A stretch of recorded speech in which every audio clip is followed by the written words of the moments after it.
میں نے آج زیادہ علاقہ جو فلڈ سے متاثر ہے ادھر جانا تھا. میں نے راجن پور اور ڈی جی خان کا آج پلان بنایا ہوا تھا، لیکن بدقسمتی سے وہاں موسم ٹھیک نہیں تھا تو ہمارا ہیلی کاپٹر ادھر جا نہیں سکا. تو میں نے پھر یہ جو باقی علاقے ہیں، کیونکہ بہت بڑا پاکستان کا علاقہ اس وقت متاثر ہوا ہے فلڈ سے، جو سارا علاقہ دریائے سندھ کے رائٹ ہینڈ پہ ہے، یعنی سجے ہاتھ پہ جو سندھ کا جو سارا علاقہ، جو یہ پہاڑی سلیمان رینج جتنی بھی پہاڑی علاقے ہیں، ان سے جو تیز ان کے اوپر جو بارشیں ہوئی اور جو بڑی تیز سپیڈ پہ چشمے اور یہ نالے آ رہے ہیں، انہوں نے سب سے زیادہ نقصان پہنچایا.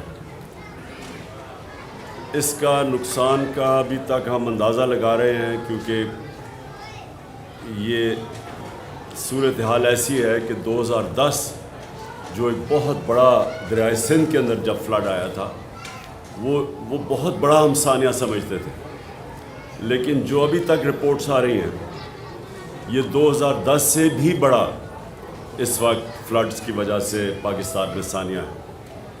اور پھر سے میں کہہ رہا ہوں، یہ سارا علاقہ جو دریائے انڈس کے رائٹ سائڈ پہ ہے، یہ جو پہاڑیوں پہ بارش ہوئی ہے افغانستان میں بھی، اور جو ہمارے سائڈ پہ ان پہاڑیوں پہ جو بارش ہوئی ہے اس سے سارا نقصان ہوا ہے. اس کا جو لانگ ٹرم حل ہے وہ ڈیمز ہیں. پہلے کمپلیٹ کی گوملزام ڈیم، اب یہاں ٹانک زام ڈیم کی فیزیبلٹی بن گئی ہے، شروع ہو گئی ہے، پروونشل گورنمنٹ بنا رہی ہے. اسی طرح پنجاب نے بہت بڑی ڈیم ایک آگے جا کے ڈی جی خان میں، یہی جو پانی نے تباہی مچائی ہے، اس کو ایک بڑی ڈیم بنانے کا پلان تھا ان کا، اور وہ جب سے ہماری حکومت گئی وہ بیچ میں رہ گئی ہے.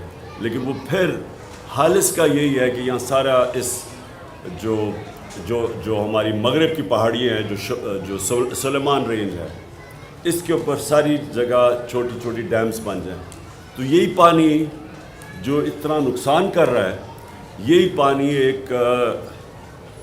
ایک ایسی چیز بنے گا کہ ملک کا بڑا اثاثہ بن جائے گا. ان علاقوں میں ہمیں پتہ ہے بارشیں کم ہوتی ہیں، پانی کم ہوتا ہے، لوگوں کو بڑی دقت ہوتی ہے پانی کی. تو یہ جب اس طرح کا ایک بارشیں زیادہ ہوتی ہیں اور سیلاب آتا ہے، تو یہ ہمارے لیے فائدہ ہو سکتا ہے اگر ہمارے پاس ڈیمز ہوں اور ہم اسی پانی کو روک لیں، اور یہ پھر پانی ساری جو خشک وقت ہوتا ہے سردیوں کا، اس میں کسانوں کے لیے اور لوگوں کے لیے اور آبادی کے لیے ایک بہت بڑا ایسٹ بن جائے، اثاثہ بن جائے ان کا. تو یہ تو لانگ ٹرم حل ہے. اور ہم نے جو اپنے دور میں 10 ڈیمز کا پلان کیا ہے، 50 سال کے بعد بڑی ڈیمز بھی بنا رہے ہیں. اور ہمارا جو پائپ لائن میں تھیں، اب پتہ نہیں ان کا کیا سٹیٹس ہے جب سے ہماری حکومت گئی ہے، لیکن میں آج یہ ضرور کہوں گا کہ پاکستان کے لیے ڈیمز بہت ضروری ہیں. وہ ضروری اس لیے ہیں کہ اس ملک میں پہلی پانی کی کمی ہے، اور پھر جب پانی آتا ہے تو وہ نقصان کر دیتا ہے. وہی پانی کو اگر ہم بچا لیں تو جس طرح میں نے کہا، عوام کی اتنا فائدہ ہوگا، ملک کی گروتھ ریٹ، ملک کے دولت کے اندر اضافہ ہوگا. اب دوسری میری بات یہ ہے کہ ہماری 2 پروونشل گورنمنٹس ہیں، محمود خان یہ خود اوورسی کر رہے ہیں جو سارا پختونخوا اور خاص طور پہ ڈی آئی خان کے اندر جو نقصان ہوا ہے، یہ خود اوورسی کر رہے ہیں اس کا. میں نے کل بھی پنجاب کے سی ایم چودھری پرویز الہی سے بات کی تھی، ان سے بھی ہم پورا کانسنٹریٹ گورنمنٹ کی ہوگی کہ جو علاقوں کے اندر نقصان ہوا ہے، ڈی جی خان اور راجن پور میں خاص طور پہ جدھر زیادہ نقصان ہوا ہے، ادھر وہ پورا زور لگائیں گے. سندھ اور بلوچستان بہت متاثر ہوئے ہیں. سندھ کے اندر تو سب سے زیادہ اس وقت نقصان ہے، اور اس کے لیے ساری قوم کو مل کے اس کا سامنا کرنا پڑے گا. جو بھی ہماری فیڈرل گورنمنٹ ہے اور جو 2 پروونشل گورنمنٹس ہیں بلوچستان کی اور سندھ کی، ان کو اس وقت پورا ساری کنسنٹریشن کرنی پڑے گی. سب کچھ چھوڑ کے، سندھ میں خاص طور پہ جس طرح کی تباہی مچی ہے، سب کچھ چھوڑ کے ان کو، جو لوگ اس وقت بہت مشکل میں ہیں، ان کے لیے ان کی مدد کرنی چاہیے.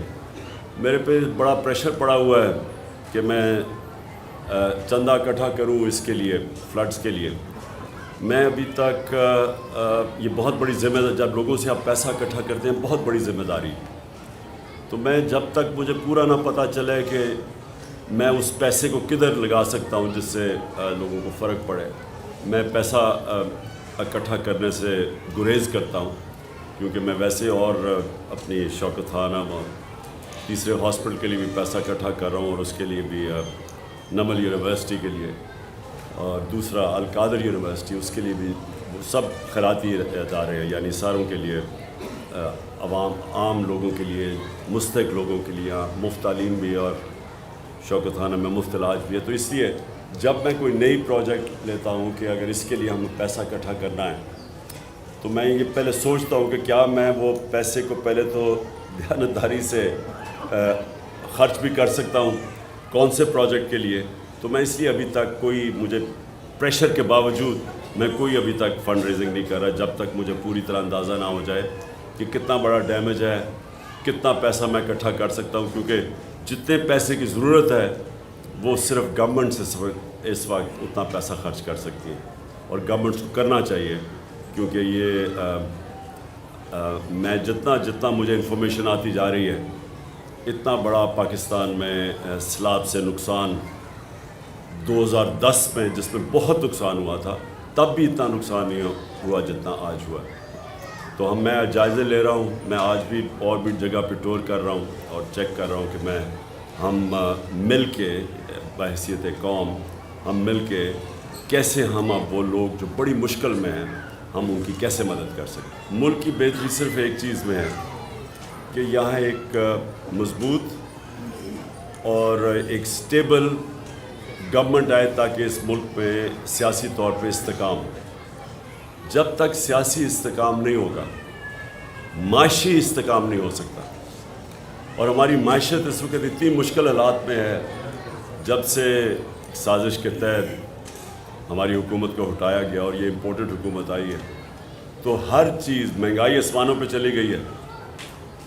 جو عام آدمی کے کھانے پینے اور استعمال کرنے کی چیزیں، جس کو کنزیومر پرائس انڈیکس کہتے ہیں، اس کے نے سارے ریکارڈ توڑ دیے ہیں. اس وقت مہنگائی کی 42% پہ پہنچ گئی ہے.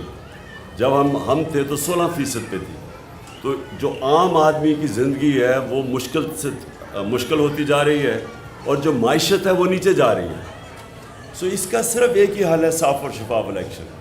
تو یہ ساتھ ساتھ میں آپ کو واضح کر دوں کہ ہم نے میں اپنی پوری کوشش کروں گا، اپنی ساری دونوں گورنمنٹس کو بھی موبلائز کروں گا.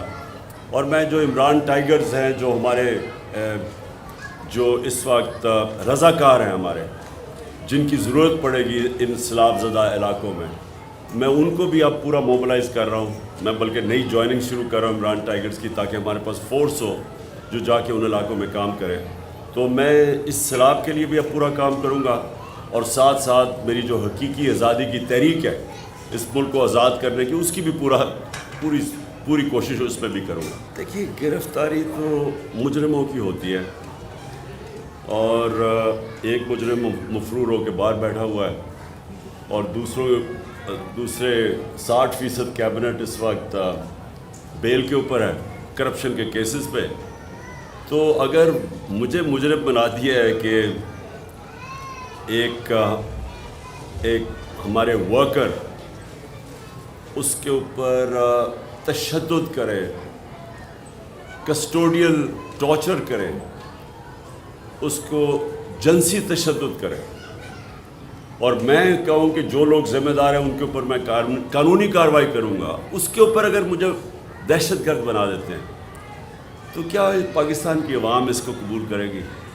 لیکن نا، یہ کوئی بنانا ریپبلک میں بھی اس طرح کا مذاق نہیں ہوتا کہ بجائے لوگ اس وقت سب کو سوچنا چاہیے کہ دنیا میں ہماری بدنامی ہوئی کہ ایک پہلے شہباز گل کو انہوں نے جس طرح کیا، اغوا کر کے اور پھر اس کے اوپر تشدد کیا، اور دوسرا پھر یہ ایک صحافی جمیل فاروقی، اس سے پھر وہی ننگا کر کے اس کے اوپر تشدد کیا، اور پھر 2 ہمارے بڑے بڑے صحافی باہر بھاگ گئے ہیں بیچارے. 2 ایک جیل میں اور یہ وہ صحافی ہے جن کی سب سے زیادہ ویورشپ ہے.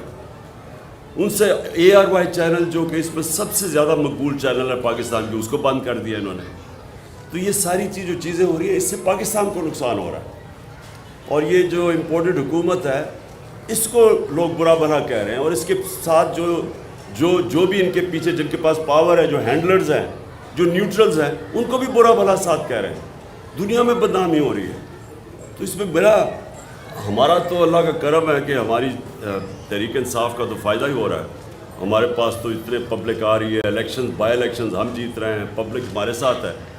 نقصان تو پاکستان کو ہو رہا ہے, اور پاکستان صرف نکلے گا صاف اور شفاف الیکشن.